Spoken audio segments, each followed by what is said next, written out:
Bismillahirrahmanirrahim. Assalamualaikum warahmatullahi wabarakatuh. Alhamdulillahirabbil alamin wassalatu wassalamu ala asyrafil anbiya'i wal mursalin wa ala alihi wa sahbihi ajma'in. Pada hari dan kesempatan yang berbahagia ini, mari kita melanjutkan analisa dan pembelajaran kita bagaimana munculnya pembaruan Islam yang terjadi pada tahun 1800 dan seterusnya hingga sekarang ini. Maka dalam hal ini Harun Nasution membagi periodisasi sejarah kebudayaan Islam menjadi 3 garis besarnya.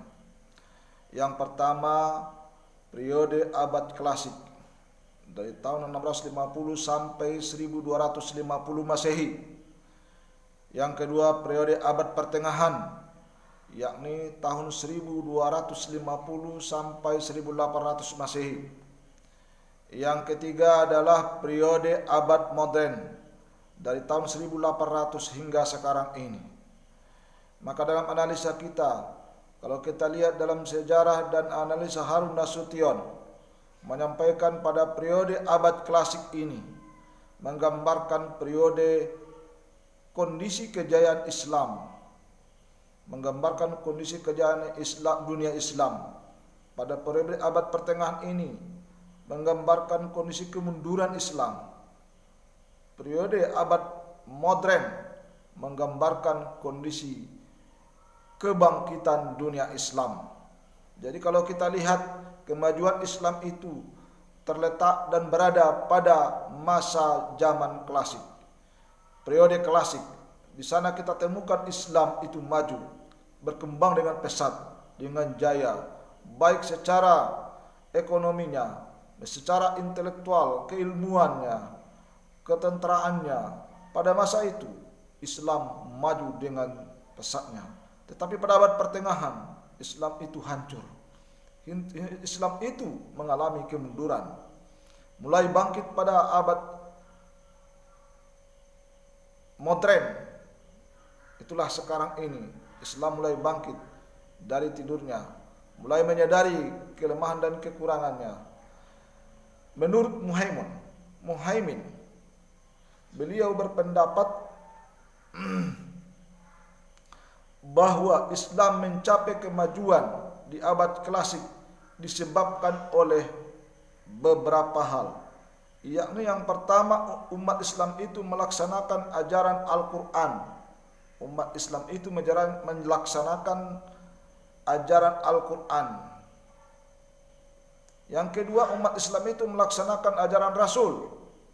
Yang ketiga, umat Islam mengembangkan ilmu agama dengan beristihad dan mengembangkan sains.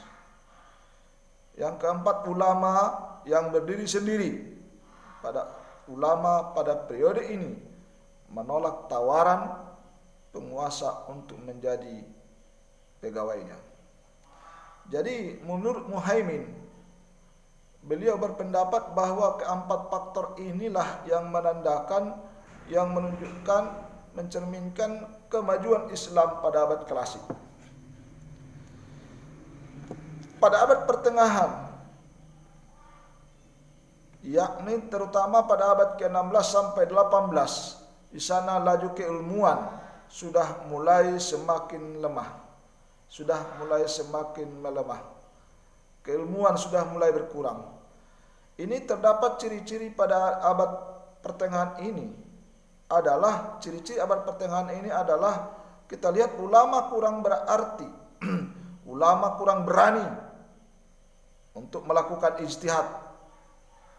Yang kedua, para ulama menganggap bahwa menggunakan akal sebagaimana diajarkan Al-Quran dan sudah bukan pada zamannya. Para ulama menganggap bahwa penggunaan akal sebagaimana yang diajarkan Al-Quran sudah bukan zamannya lagi. Berarti mereka sudah mulai lari dari Al-Quran. Inilah ciri-ciri halnya, yang melemahnya keilmuan dan lemahnya periode abad pertengahan ini. Yang ketiga, ulama pada periode ini menerima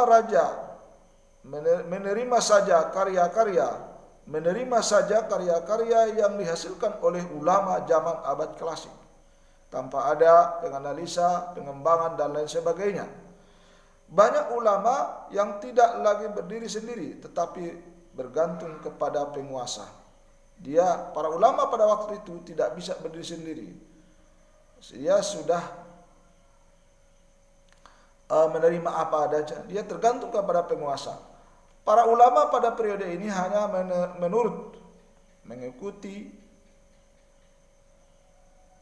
pada ulama zaman klasik. Apa pada zaman klasik? Hanya itulah yang mereka terima. Ulama hanya sibuk pada ilmu agama. Dia tidak memikirkan bagaimana perkembangan dunia lainnya. Ilmu yang datang dari dunia barat ke dunia Islam tidak dikenali lagi sebagai warisan umat Islam di zaman sebelumnya. Padahal kalau kita lihat bahwa perkembangan Islam pada zaman klasik itu sangat maju dan pesat, Islam menjadi sumber ilmu, sumber budaya. Islam itu sudah power dunia pada masa itu. Tetapi itu hanya tinggal sejarah yang kalau kita lihat sekarang ini. Maka inilah kita lihat periodisasi bagaimana menurut Harun Nasution membagi periodisasi sejarah Islam itu. Yang pada periode abad modern kita lihat bahwa mulailah munculnya kesadaran umat Islam. Maka kita lihat contoh berhasilnya orang-orang Eropa yang menguasai dunia Islam. Di antaranya adalah kita lihat negara Turki Utsmani yang dielukan umat Islam pada penghujung abad pertengahan ternyata mulai surut akibat kalah perang dengan penguasa Eropa. Yang kedua kita lihat Napoleon Bonaparte dari Prancis dapat menguasai seluruh Mesir dalam waktu kurang lebih 3 minggu. Kita lihat Inggris sebagai salah satu kekuatan Eropa mampu memasuki India dan menaklukkan kerajaan Mughal. Maka kondisi keterpurukan seperti ini membuat para ulama sadar atas derita kemunduran yang dialami oleh umat Islam. Oleh karena itu pada abad modern muncullah para ulama-ulama dengan gagasan-gagasan yang bertujuan memajukan umat Islam sehingga dunia Islam dapat mengejar kemajuan barat. Inilah analisa kita pada hari ini, bagaimana pemboran Islam pada zaman yang 3 periodisasi menurut Harun Nasution, periode klasik, pertengahan dan modern. Demikian saja. Wabillahi taufiq wa hidayah. Assalamualaikum warahmatullahi wabarakatuh.